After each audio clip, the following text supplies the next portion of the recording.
The Geopolitical Cartographer is an international research foundation specializing in the Indian Ocean, and the discussion in Colombo took place under the theme Recent High-Level Visits and Their Indian Ocean Aspects. Sri Lankan President Ranil Wickremesinghe, former Speaker Kharu Jayasuriya were among those present. The discussion was hosted by Foreign Secretary Aruni Vijayawardena and featured the ambassadors of India, China, France and Japan on the same stage.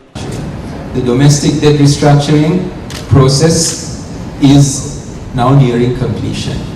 We still have to enact the Central Bank Act, and following that we can finish the domestic debt restructuring process and convert the treasury bills into the bonds.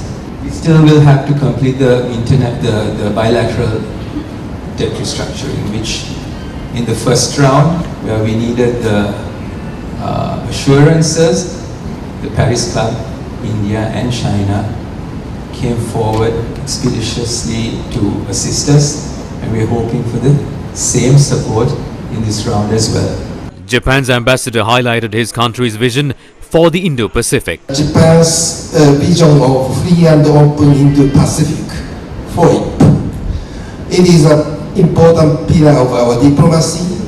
The core principles of our FOIP is defending freedom and the rule of law and respect for diversity, inclusiveness and openness. The vision of the FOIP is an inclusive concept open to all countries that share its basic principles.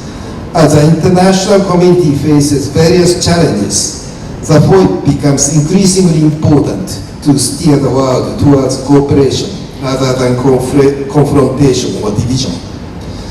And Japan would like to continue our dialogues and cooperate with Sri Lanka as an equal partner based on this concept.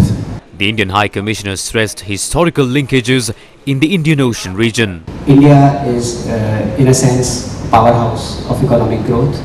So this rapid growth and transformation of India, its technological advancement, and Sri Lanka's own trajectory towards a sustainable growth now coming into future, it gives us an enormous opportunity to usher in prosperity not only for both the countries but for the region as a whole.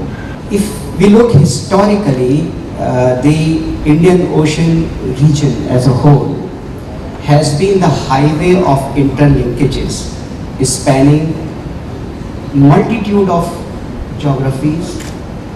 It has been a vibrant economic zone, but also a community founded on culture and history.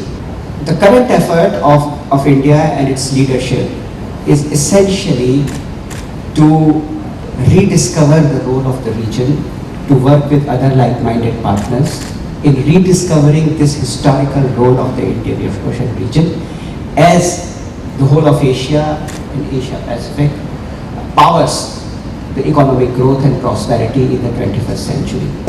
What India is doing in its bilateral relationship with Sri Lanka, in a sense, captures our vision and the centrality, the central thrust of our effort for the entire Indian Ocean region.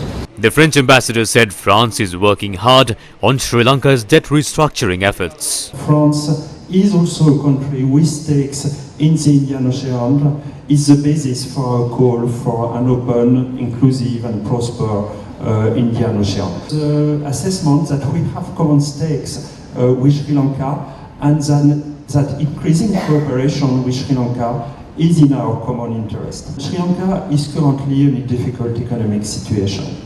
And despite this situation, Sri Lanka has shown a great leadership on green economy, on sustainable development, high ambitious targets about green energy with proposals in the University on climate change. France is the fourth bilateral creditor of Sri Lanka. The French president expressed, and this was important for us, our commitment for rapid, inclusive, transparent and fair restructuring of the debt. And this is something we are working hard on and on which we hope to achieve results very, very soon. China's ambassador once again dismissed claims of a debt trap. The vast majority of the Indian Ocean region are developing countries and face the same development goals task as China. All the countries, regardless of size or location, should take a broad view and do more think about the future of humanity while pursue one's own interests. Sri Lanka and the region is facing today is not so-called the debt trap, but the non-development trap. What Sri Lanka needs is not only that restructuring at this moment, but more importantly, the economy restructuring in the future.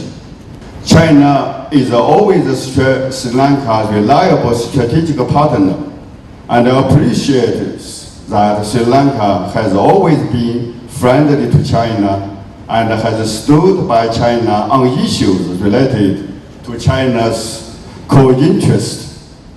And China also firmly supports Sri Lanka in safeguarding his sovereignty, independence, and national dignity. The geopolitical cartographer aims to promote the study, research and analysis of the geopolitical, geoeconomic and maritime affairs development in the Indian Ocean, Pacific Ocean and the connected landmass, which are redrawing the global political order.